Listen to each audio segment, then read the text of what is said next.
Hello, welcome everybody to Build Fly Go Day 11. We are leaving Cabo Frio, making a couple of stops, including at an airplane factory of a new friend of ours, and then continuing to Aracaju, which is a coastal town where my grandfather grew up.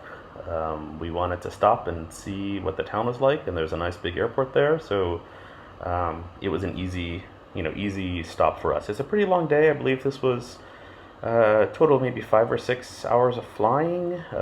We took off right around 11, I want to say. No, that's not right. We took off right around 9, and we were done flying after sunset around 7 p.m. So 10-ish hours total time in flight, total time travel, really about 6 hours flight time. So we took off from Cabo Frio, and there's this beautiful coastline up ahead. We're heading in towards the continent a little bit as we head towards our first fuel stop, and I'll catch up with you again as we get closer.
All right, so our first fuel stop is in Teixeira de Freitas, which is a city inland in Brazil.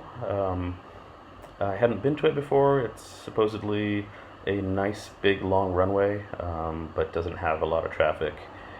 We were surprised when we got there that there was an airliner coming in right after us. Turns out that they just recently got commercial aircraft service.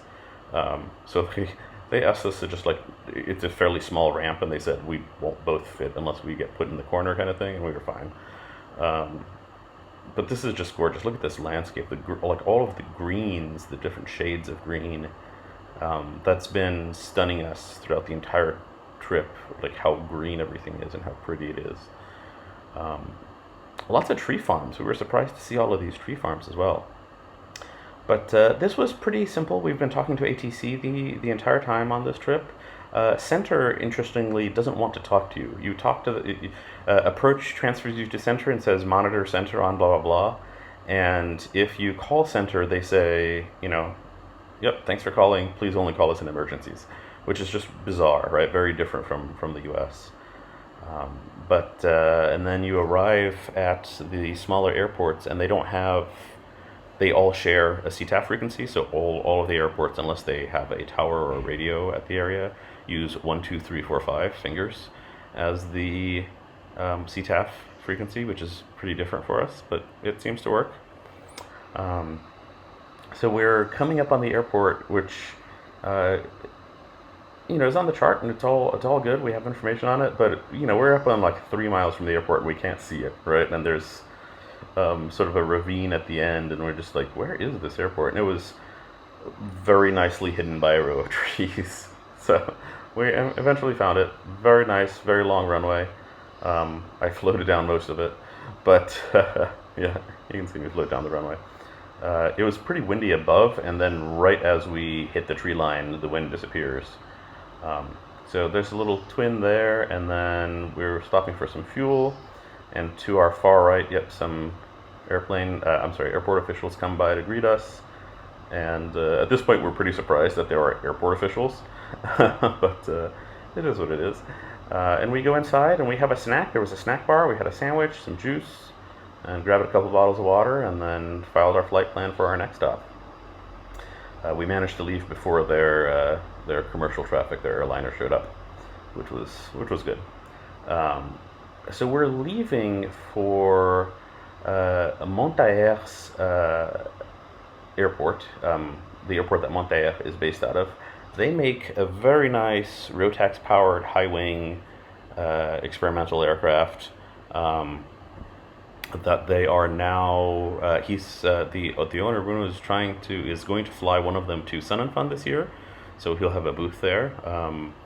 I urge you to go see the airplane. It's a nice airplane, and very, very well priced as well. Definitely go take a look at his plane. So we stopped to chat and talk a little bit about what he's doing, see the factory, and talk a little bit about our trip. And we were a bit surprised that we were greeted by reporters, but that seems to be happening on this trip quite a bit. I think that was the fourth or fifth interview we've had. So it's getting some nice attention to experimental aviation, which I think is good. You'll notice that there's a lot of clouds. So it seems that in country in Brazil, it's pretty common for there to be like cloud layers in the afternoon. There's some CB you can see sort of off in the distance. There's some cumulonimbus, but they're very, very well isolated. So every so often you'll see us deviate to left or right. It's because we're either just staying away from these normal little clouds because we're VFR.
So we're beginning our descent into the airport that Montaer is based out of. The clouds cleared up as forecast, and we've got this sort of beautiful like row of clouds right over this mountain range right here, and it's as I said, everything's gorgeous. And it's interesting how it's greener on the sort of the south side of the mountain range than the right side, or maybe that's just the light that's playing with us. But it's just been phenomenal landscapes and nice view here, right? The clouds above us and the green.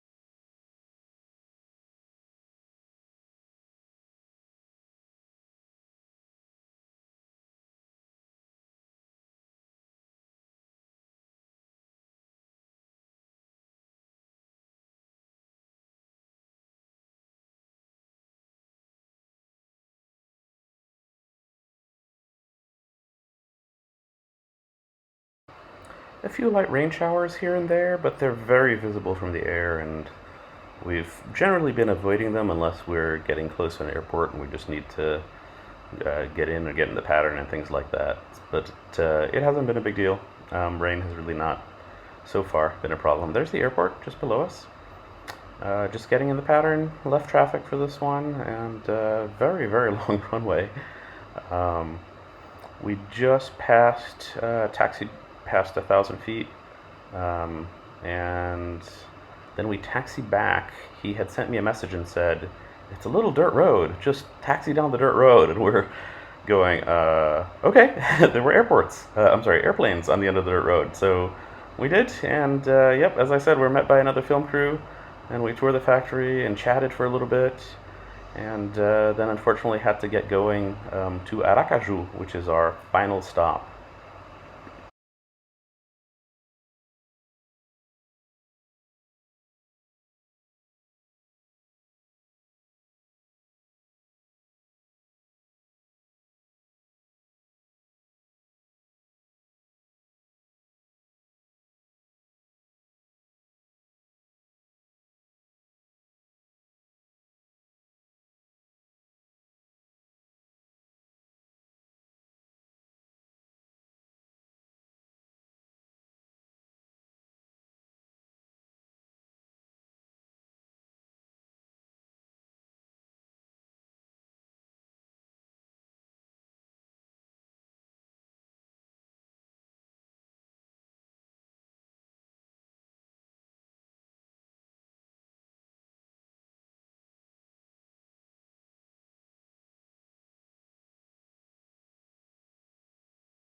Aracaju is just about a 40-minute flight away. It was very close. It was getting dark, so we expected to do a nighttime landing. No big deal. It's a 24-hour airport. It's a large airport in the area with large airport facilities. There were instrument approaches and all that kind of stuff, but we just did the visual, and it was fine. It was just a gorgeous, gorgeous. Unfortunately, the sunset is behind us at this point, but just phenomenal. Sort of starting to get dark, and as we not line up for the runway, we're one of the few people there.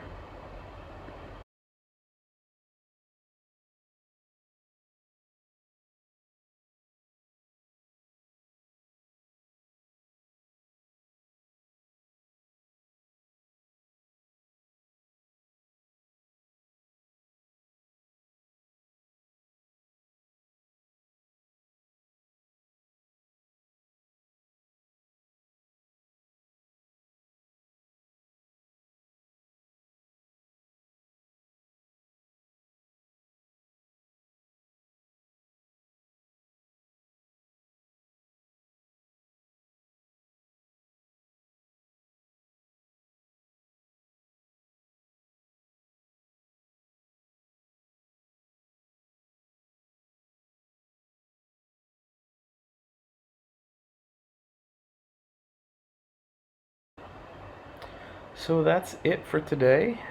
Please subscribe. There are pics on Instagram, and we will talk to you on the next one. Have a good night.